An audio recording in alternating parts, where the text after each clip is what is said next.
The original Home Alone. The actually good one.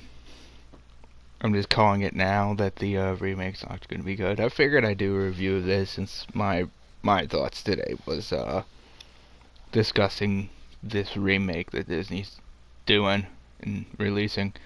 So let's talk about the original, the classic, the good one.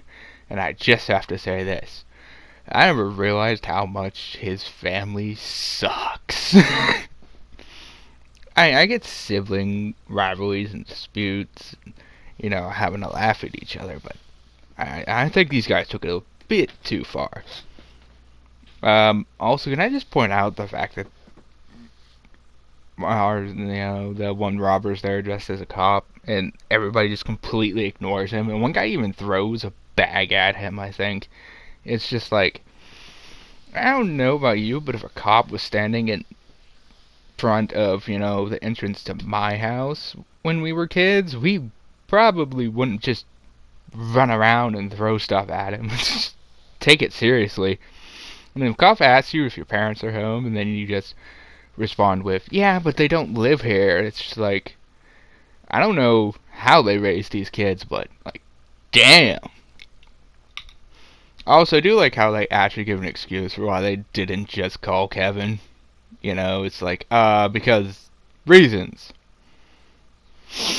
Because of the phone lines and all of that. I like how they, like, do this, like, long stretch of him just, like, sitting in their kitchen, just waiting for somebody to show up and, like, waiting for breakfast or whatever, and it's like, that's kind of cool. Neat. And oh my god, do they actually set stuff up? That set up things that are actually going to happen. Also, I don't know what rules this house has, but he's not allowed to eat sugary treats and watch movies that are graphics. Like, wow, like, talk about some law and order there. Also, if a kid gets left home alone, the first thing they're gonna do is probably not just gorge out on junk food and watching movies that they're not supposed to be watching. Um, you know, that's not how that works. Uh, Also, like, how short is this kid? Like, dang, he can't reach that shelf, the upper shelves. He's gonna climb up it. Like, wow. Um, the robbers. Oh my god, I forgot how hilarious they were. How, like, instantly likable they were. It's like, I know you're not supposed to like them or root for them, but at the same time, it's just like, I can't help but not like them. uh,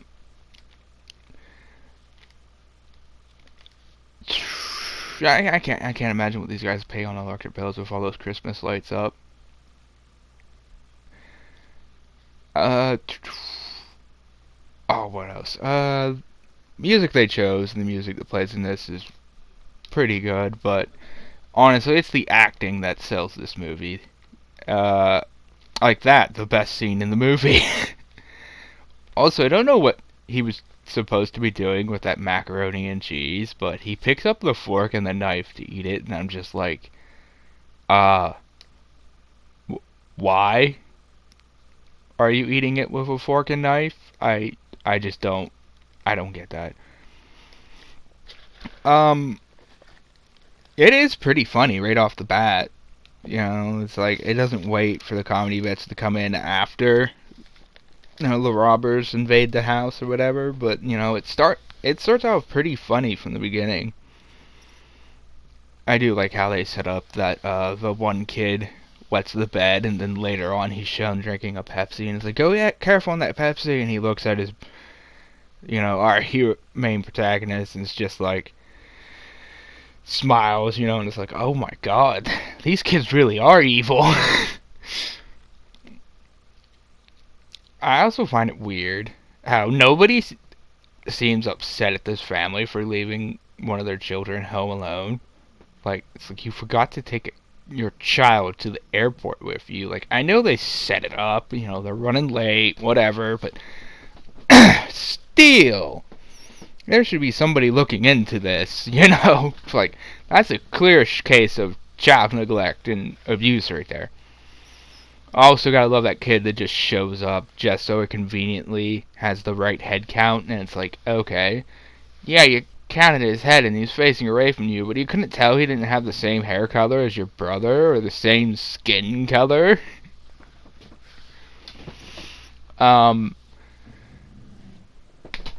Most unrealistic thing in this movie would be that they actually make it to the airport on time before their flight leaves. It's like, right, I'm supposed to believe that. Yeah, no. Also, I gotta love the fact that they're flying first class, but their kids are in coach, and it's like, I don't know what parent in the world would trust their kids alone on an airplane unsupervised by them. Like, seriously. It's like, I know if I had kids, I certainly wouldn't. Oh, just so much has to go right or wrong in this case for him to be left alone at the house and nobody to realize it before it's too late to do anything about it. But, you know, at least there's some explanation for it. Oh, I gotta love the cop who, I guess that's a cop or arrogant, yeah, a cop who's just like, oh no, not another one of these people. When she calls, it's like, oh, you could at least take it seriously. I gotta love how he just trashes the freaking house as he's robbing it, and it's like in the middle of the day, and they're just as loud as possible, and the other robbers just like, you might want to keep it down. You know, we're not supposed to be doing this. Also, why did the father only call one neighbor to ask to check on his son? Why didn't he call others? Is that the only one he knew? Like, I guess. Or is it even a neighbor? I don't know.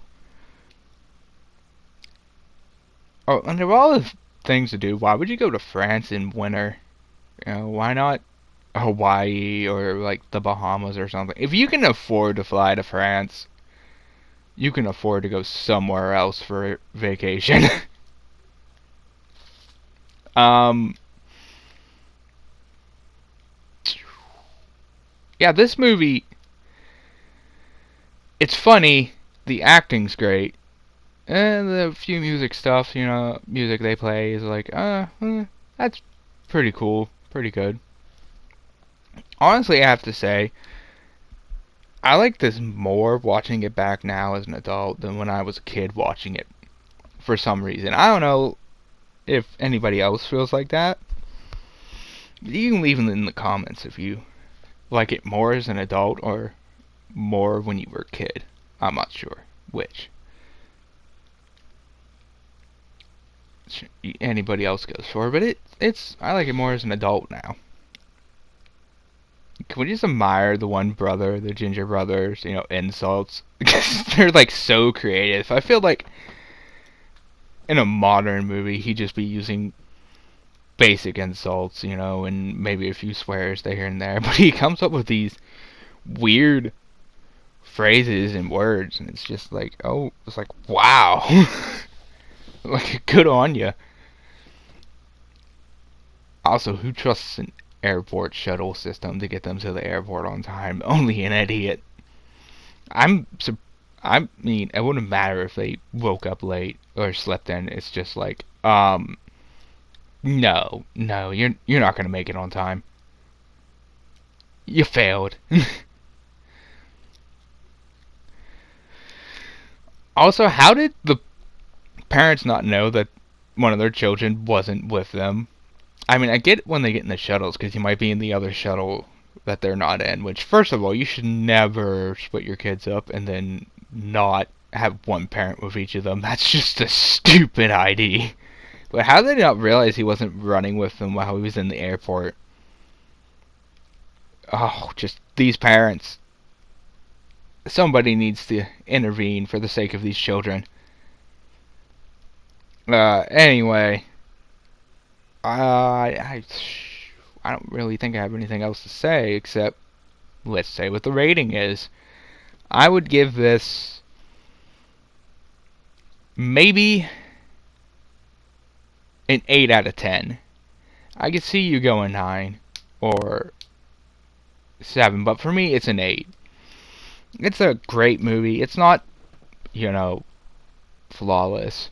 It's not like a masterpiece, but it's a great movie. It's a classic. And it's still good today. Anyways, thanks for watching this when you do. Subscribe if you want, and don't forget to give yourselves a big thumbs up. Bye, everybody.